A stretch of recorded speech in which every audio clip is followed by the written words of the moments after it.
live. Excuse me. Great way to start the show. Ladies and gentlemen, welcome to another episode of the Mirabella Mindset. We film every day, 12-ish. We're a big-ish kind of group here.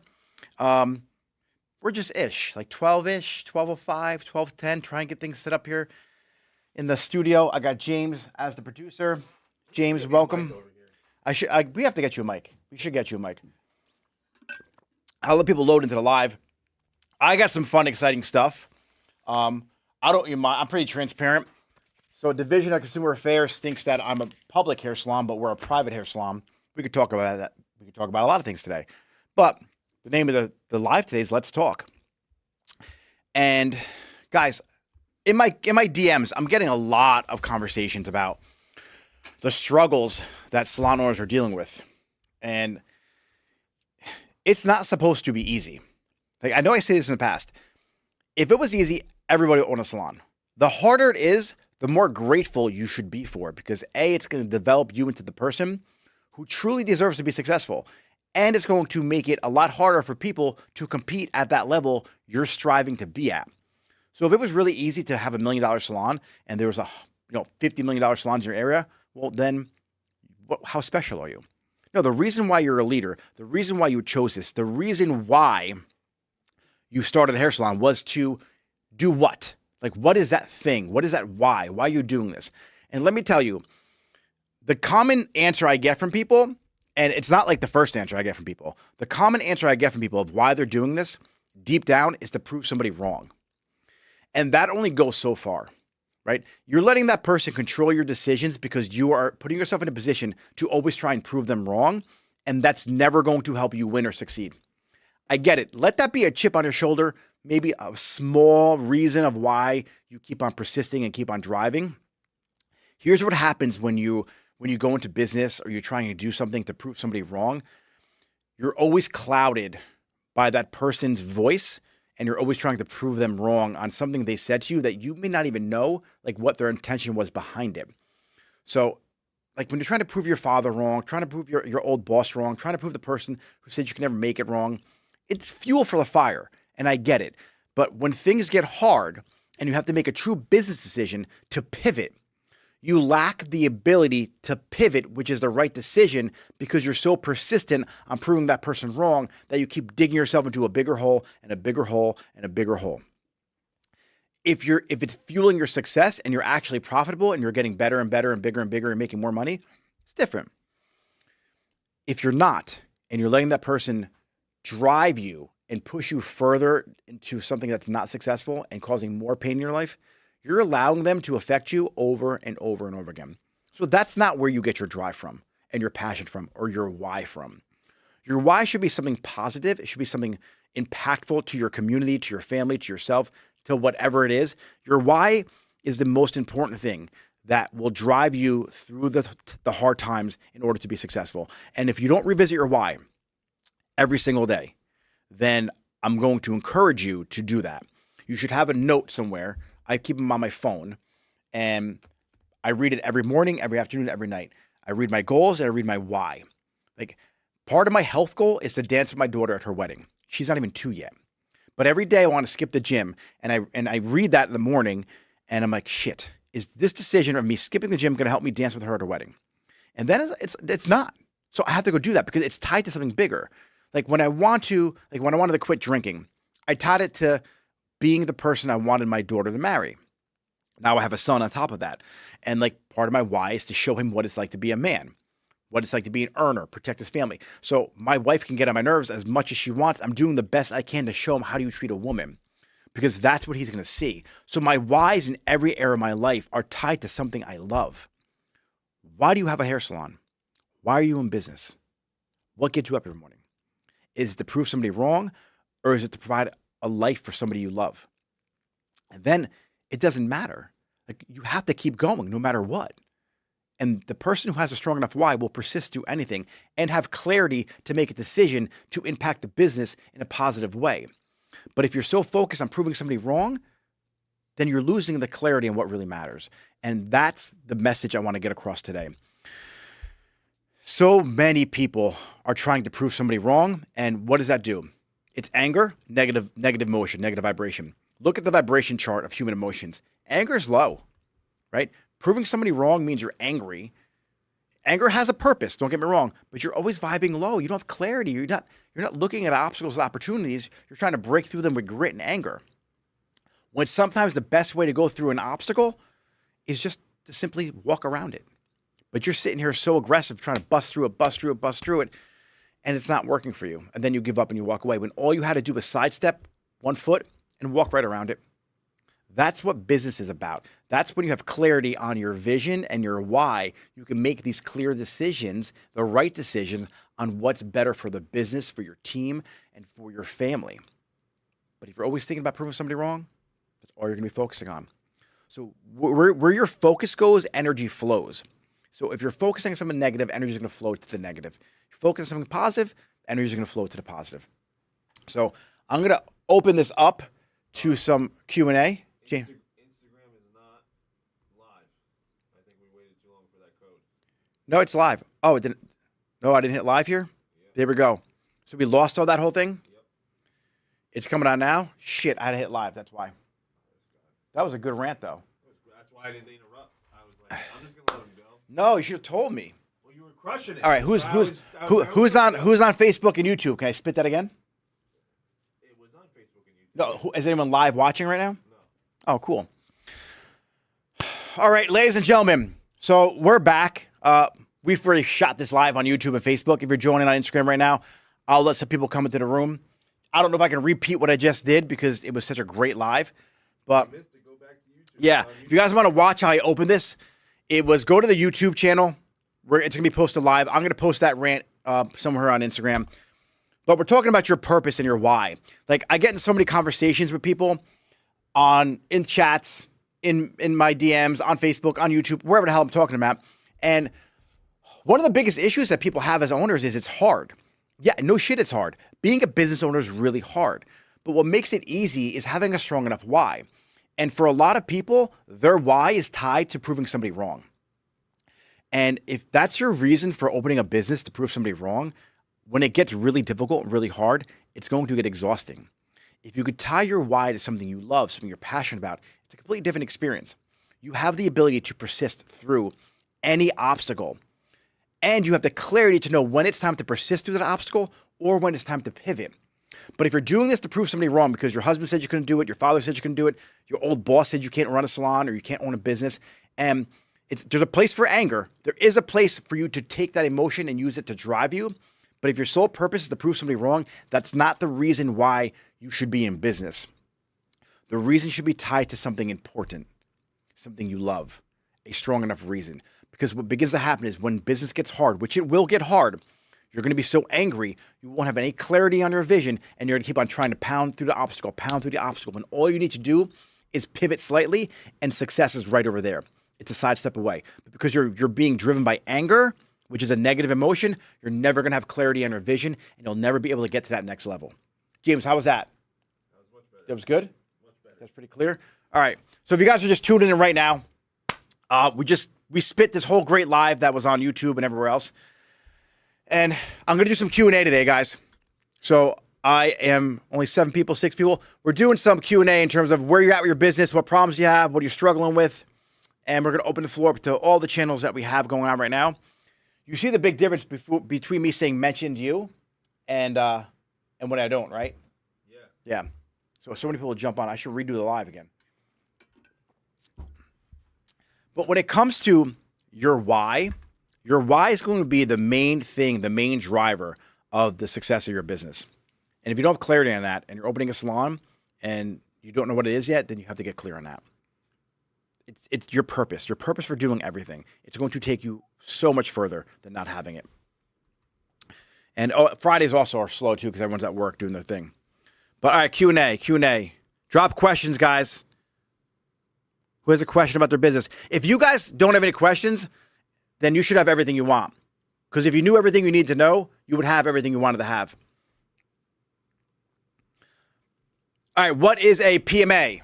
A PMA is a private membership association. So this is a good question. My salons are PMAs. It's funny you brought that up because I have a letter here from the Division of Consumer Affairs, and they think that my business is a public hair salon, which it's not.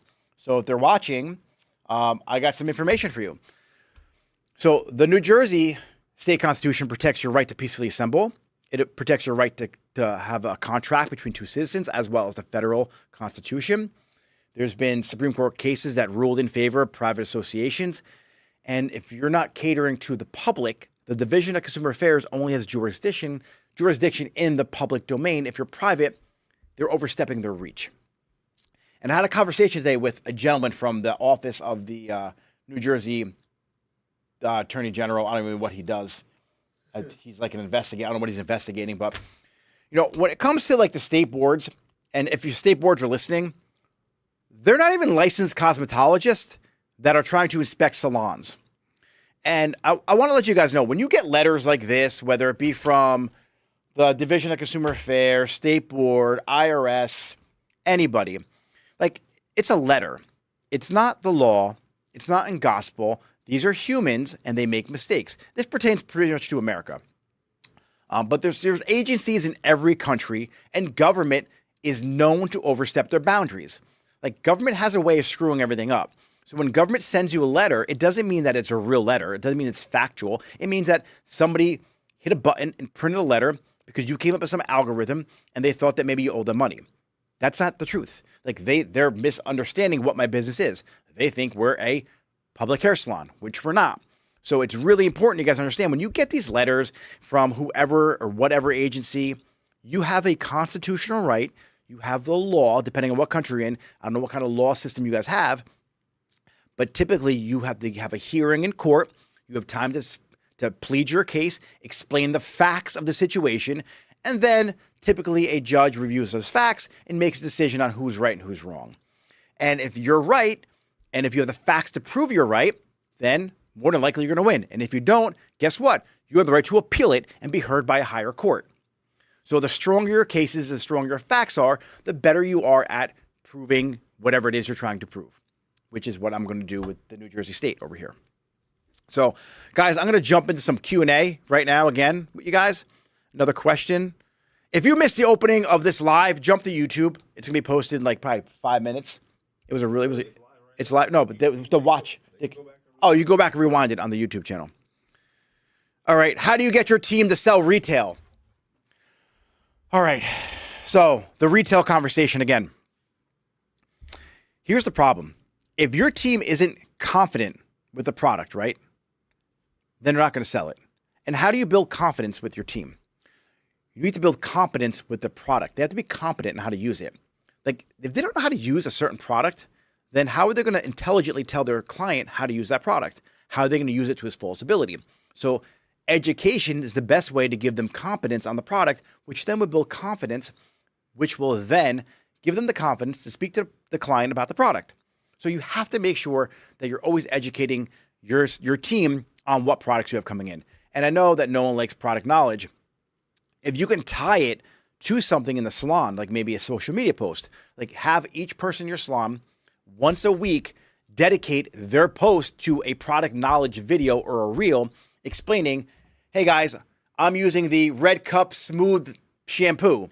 And the reason why I love this shampoo is the benefits of the acai oil and the fruits and berries and the cannabis injection fluid that goes through the algorithm of the peach tree extract that we use in the shampoo, whatever the hell is in that friggin' shampoo. If they can intelligently articulate what it is about that shampoo, then your clients will watch that particular video, come in the salon, like, hey, what was that shampoo you were talking about? I think my hair needs that. And they facilitate the interest in the product, not the other way around. So one of the things I'm going to implement with my team, if they're watching, is once a week, part of their social media post is going to be product knowledge. This way they can do the research on the product, they can speak intelligently about it, and it goes on their page on my website of their favorite products list. And this way, not even just them, but in the salon, if your client's asking you about a product that Vanessa did a reel on your website, she could be like, hey, Vanessa, come here for a second. Can you tell Sandra if that product's good for her hair? You're the expert on it. And now your team is working together. It's not selling the product too. That's another thing a lot of people get wrong. You're solving a problem. It's solving an issue your client has. Does she not have volume? Well, then Use this product.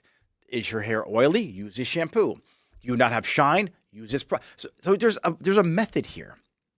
And if you guys don't do that, they're going to watch some 20-year-old girl with a YouTube channel tell them that they need this product because it's going to help their hair, and they're going to buy it off an affiliate link, and it's not going to work because that person has no idea about their hair, but you do.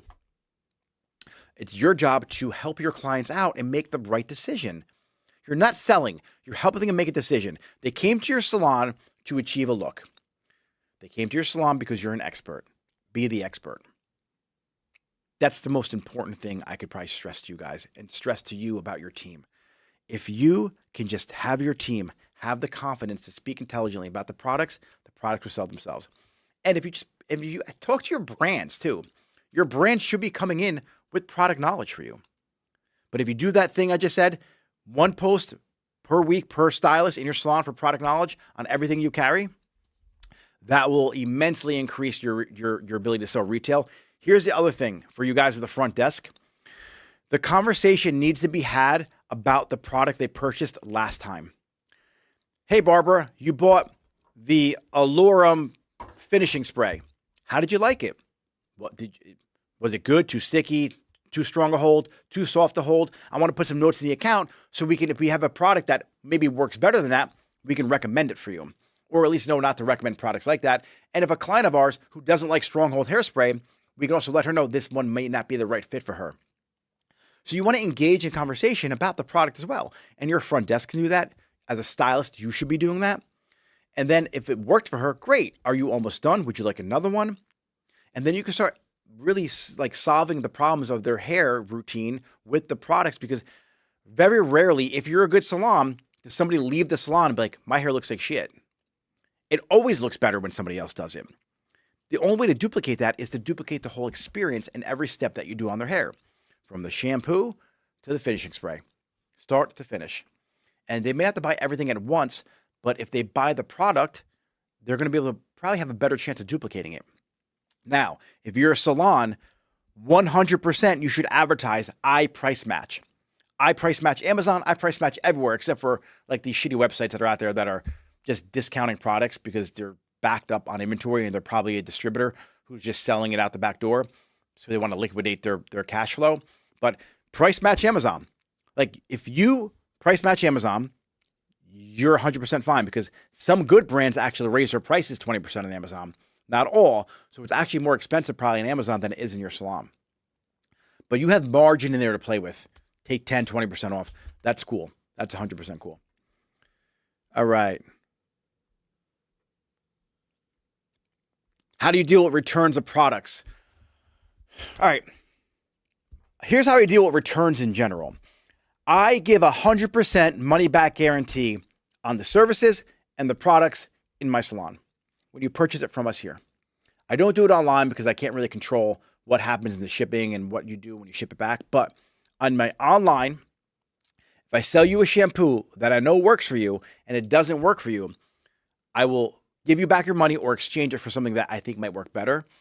Now, when it comes to your services, if you don't like your color, you don't like your haircut, you don't like something that you got done, I guarantee my work when I did hair, 100%. Now, part of this whole situation is I have to be able to fix the problem.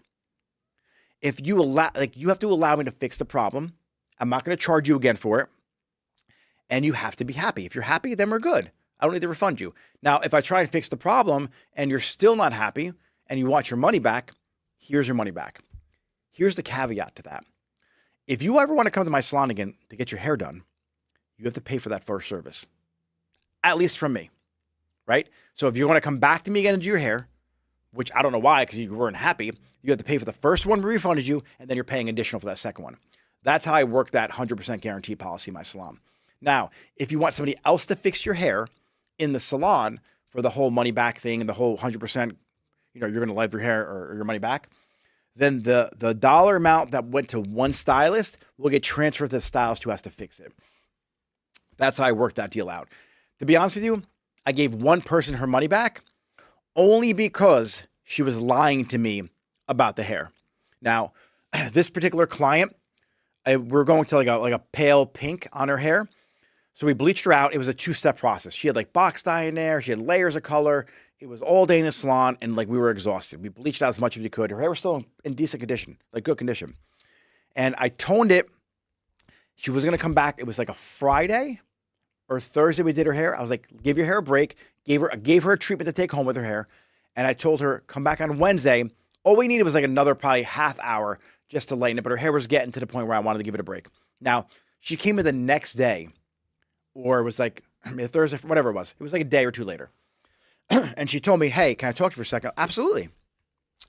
And she's like, look at my daughter's hair. I'm like, I know it's only step one. We have to do like step two. There's a lot of work. She has a lot of hair, a lot of things we stripped out of it, a lot of box dye, a lot of different colors going on. We had to make sure everything was even and healthy. She's like, well, the pink is gone now. I go, well, did you go in a pool? Did you wash it? She's like, no. She just slept, and it was actually the next day. She just slept and it woke up, and she woke up, it was gone. I go, so you mean to tell me that in her sleep, the color magically just came out of the hair? Magically. And so I guess she was trying to, I go, I'm not going to charge you on Wednesday to fix it. Like, we already paid to do the hair. So I just have to do like a little bit more lighter here and fix it up. She's like, and you know what? And you ruined her shirt. I go, I'm really sorry. Like, if we got lighter, I'll pay for the shirt. And she's like, it's an Adidas t-shirt. And you know how expensive Adidas is, right? It was $50 for this t-shirt.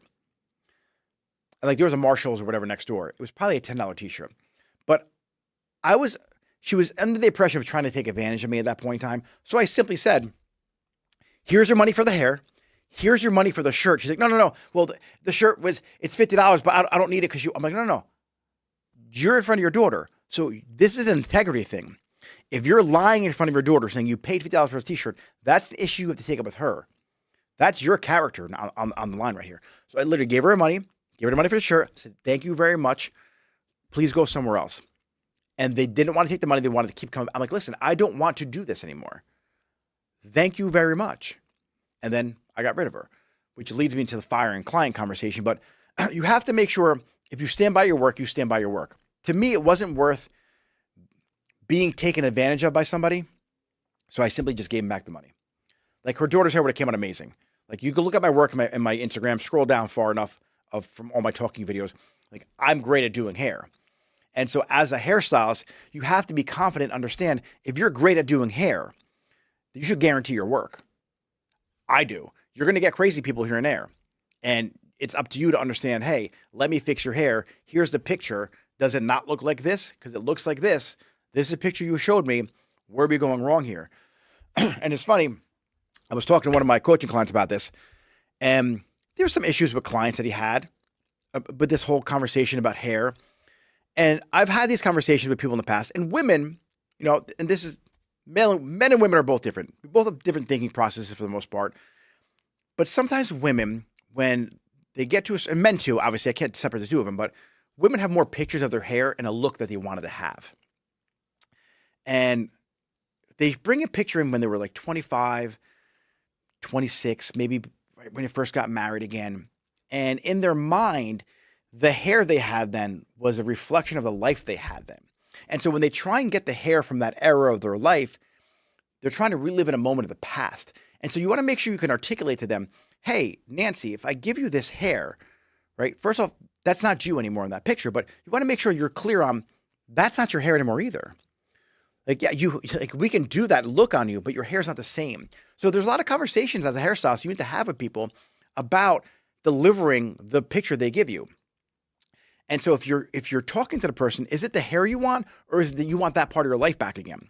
And it's kind of like you always say you're a psychologist behind the chair. Sometimes you have to have these deep conversations with people, especially when they come back, you do their hair, and they're like, I don't like it. And it literally looks just like the picture. And you're like, what don't you like about it? Well, I don't like this one highlight right here. So if I fix that highlight right there, is everything gonna be perfect? And then you fix the highlight or the low light, and then it's like, something's not right. That's when you have to have that deeper conversation with that person. And like, I think there's something missing from the hair. Are you using the hair as an excuse to try and get back to a certain point in your life or to fill a void in your life? What's that void? Talk to me, Nancy, I'm here. And sometimes you have to be that person, because as much as you don't want to be a psychiatrist, and as much as all the people in the coaching community and on Instagram, the influencers who want to fire toxic clients, sometimes that person just needs to talk and needs to get it off their chest. And if you have the emotional intelligence and the ability to have these conversations with people where you could help them unpack an issue because you heard it time and time again from client after client, it's offering a different level of service other than just hair. Because what we do is relational. It's not transactional. And if you build a big business behind the chair, 90% of your clients understand that, and they come to you because of you. They don't come to you because of your blowout. That's a small percentage of people. They come to you because of your character. They come to you because of your personality, your sense of humor. They come to you because of a multitude of things, but it's split into two different parts. It's your product or your service and your personality and your ability to communicate. And so if you can really build on the soft skills, the ability to have the hard conversations, to be able to dissect, hey, why do you want this particular look? What's the issue going on with your hair right now? And is it a hair issue or is it a you issue? Is it a life issue? And these are conversations that are just, they need to be had with people sometimes. And then that really makes the client you think is a pain in the ass open up to you, and you guys have a great relationship from there. So stop thinking about this as just transactional and think of this business as more relational. And if you do that, you're going to see your retention rate skyrocket. You're going to really truly understand your client's needs and why they want particular haircuts. Because it's hair.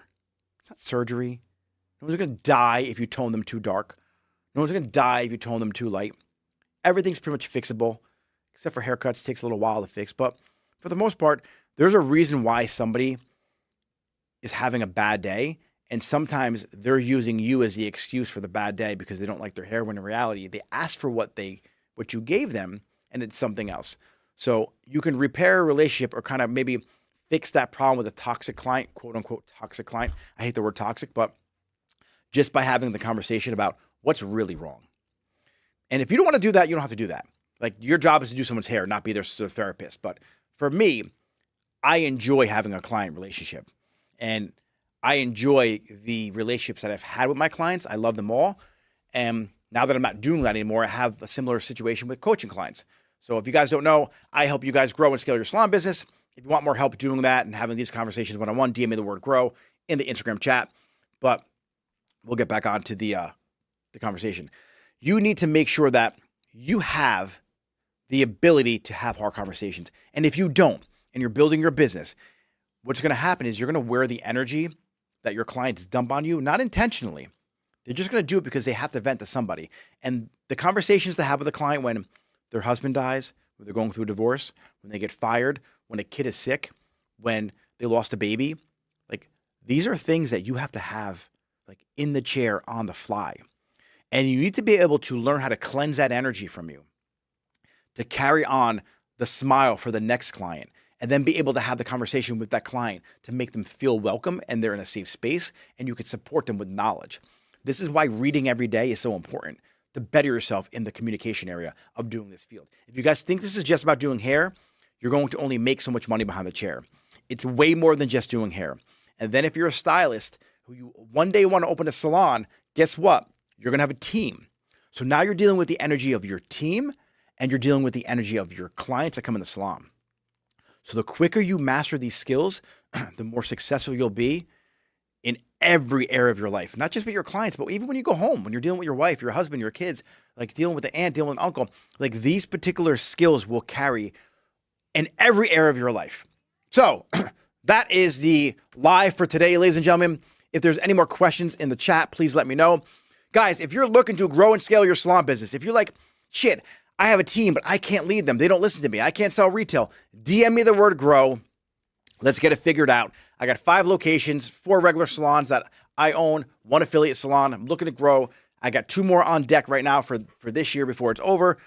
And so I've been through a lot of shit before. I've grown a business from 0 to, 20 grand plus behind the chair.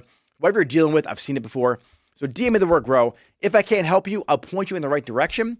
I know a lot of coaches. I know a lot of people to support you. If I'm not the best fit for you, trust me, I'll know right away in our conversation, and I'll send you to somebody else. But it's very, very lonely as an owner. Don't try and do it alone. The beginning of this phone call, we talked about your purpose and your passion. Get that dialed in. If you have a passion and a purpose, anything's possible. But if you're doing this to grow your salon, to prove somebody wrong, trust me, when it gets hard, you're not going to be able to have the energy to drive through the situation. So figure out what your purpose is, figure out your why is, and then have a great, successful, amazing career and a great, successful salon.